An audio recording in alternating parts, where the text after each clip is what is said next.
پاکستان کا دل لاہور ایک خوبصورت شہر ہے۔ اس کو باغوں کا شہر بھی کہا جاتا تھا کیونکہ کسی دور میں لاہور شہر میں سینکڑوں باغ ہوا کرتے تھے۔ دنیا کا 24واں اور پاکستان کا دوسرا بڑا شہر لاہور ہے۔ باغوں کے اس شہر میں مغل دور میں بہت سے باغات اور عمارتیں تعمیر کی گئیں، جس نے اس تاریخی شہر کی خوبصورتی میں مزید اضافہ کیا۔ لیکن لاہور شہر میں کچھ عمارتیں ایسی بھی ہیں جو نسبتاً جدید ہیں۔ یہ عمارتیں مغلیہ سلطنت کے بعد یعنی انگریز دور میں تعمیر ہوئی اور آج تک اپنی شان و شوکت کے ساتھ وجود ہیں۔ ان عمارتوں کو جدید دور کا آغاز بھی کہا جا سکتا ہے۔ 20ویں صدی کے آغاز میں تعمیر ہونے والی Lahore museum, national college of arts, Aitchison college, general post office, Hailey college of banking and finance, Lahore college for women university اور سر گنگا رام ہسپتال شامل ہے۔ خوبصورت عمارتوں کا معمار کوئی انگریز نہیں بلکہ ایک عظیم ہندوستانی انجینئر ہے۔ ہم ذکر کر رہے ہیں معمار لاہور رائے بہادر انجینئر سر گنگا رام کی۔ انہوں نے رنگ و نسل سے بالاتر ہو کر انسانیت کی اتنی خدمت کی کہ آج ان کی وفات کے 100 سال بعد بھی برصغیر پاک و ہند بارڈر کے دونوں طرف سے بے پناہ عزت کی جاتی ہے۔ گنگا رام کون تھے؟ انہوں نے تعمیرات، زراعت، آبپاشی، رفاہیمہ کے شعبے میں بے حد خدمات سر انجام دی۔ سر گنگا رام 1851 کو موجودہ ضلع ننکانہ کے ایک گاؤں میں پیدا ہوئے۔ ان کے والد کا نام دولت رام تھا۔ گنگا رام نے ابتدائی تعلیم ننکانہ سے حاصل کی اور پھر اپنے والد کے ہمراہ امرتسر آ گئے۔ امرتسر سے میٹرک کا امتحان پاس کرنے کے بعد واپس لاہور آ گئے۔ لاہور آ کر گورنمنٹ کالج میں انہوں نے داخلہ لیا۔ گنگا رام نے گورنمنٹ کالج سے انٹر کرنے کے بعد تھامس کالج روڑکی میں ایڈمیشن لیا، جو آج کل Indian institute of technology Roorkee کہلاتا ہے۔ وہاں سے سول انجینئرنگ کی۔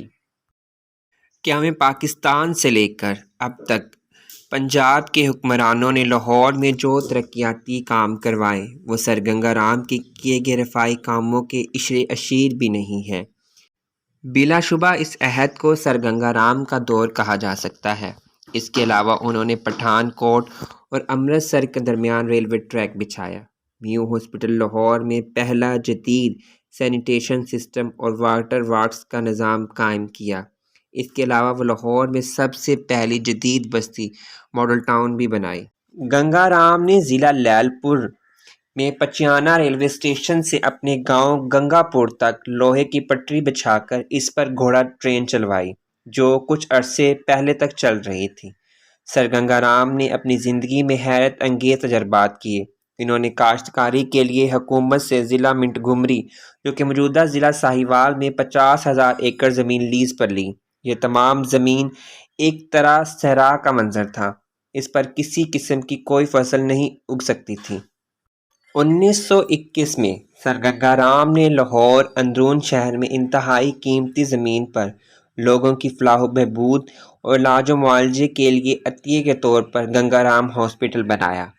1943 میں اندرون شہر سے گنگا رام ہاسپٹل کو اس کی موجودہ جگہ پر منتقل کیا گیا۔ 1946 میں سر گنگا رام کے خاندان نے لاہور میں بالک رام میڈیکل کالج شروع کیا۔ بالک رام دراصل سر گنگا رام کا بیٹا تھا۔ 1948 میں اسی بلڈنگ میں فاطمہ جناح میڈیکل کالج قائم کر دیا گیا، جو آج تک قائم ہے۔ صرف ایک آدمی خدمت انسانیت کے جذبے اور عزم و ہمت سے یہ تمام کام کر کے تاریخ میں امر ہو گیا۔ کیا بلا کی ذہانت اور کیا قیامت کا کمال فن!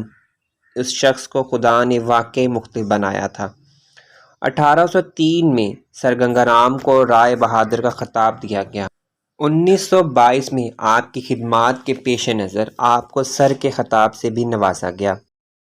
لندن میں انتقال کے بعد آپ کی راکھ کو دریائے گنگا میں بہایا گیا، لیکن راکھ کا بیشتر حصہ لاہور میں دریائے راوی کے نزدیک دفن کر دیا گیا۔ سر گنگا رام اپنے وقت کے ایک عظیم اور معروف انسان، دوست اور زرعی ماہر کے طور پر جانے جاتے تھے۔ سر گنگا رام نے لاکھوں روپے کمائے لیکن عیش و عشرت کی بجائے خدمت خلق پر خرچ کیے۔ گنگا رام ٹرسٹ بنایا جس کے تحت گنگا رام ہاسپٹل بنا، اور بعد میں ان کے خاندان نے گنگا رام کے بیٹے کے نام پر بالک رام میڈیکل کالج بنایا۔ سنا ہے ان کا خاندان بعد میں بھی گنگا رام ہاسپٹل کے لیے عطیات بھیجتا تھا۔ 10 جولائی 1927 کو لندن میں گنگا رام کا ان کے مکان میں انتقال ہوا۔ انہیں وہیں نذر آتش کر کے ان کی کچھ راکھ گنگا میں بہائی گئی اور باقی ان کی وصیت کے مطابق راوی کنارے دفن کی گئی۔ راوی روڈ پر ان کی سمادھی موجود ہے۔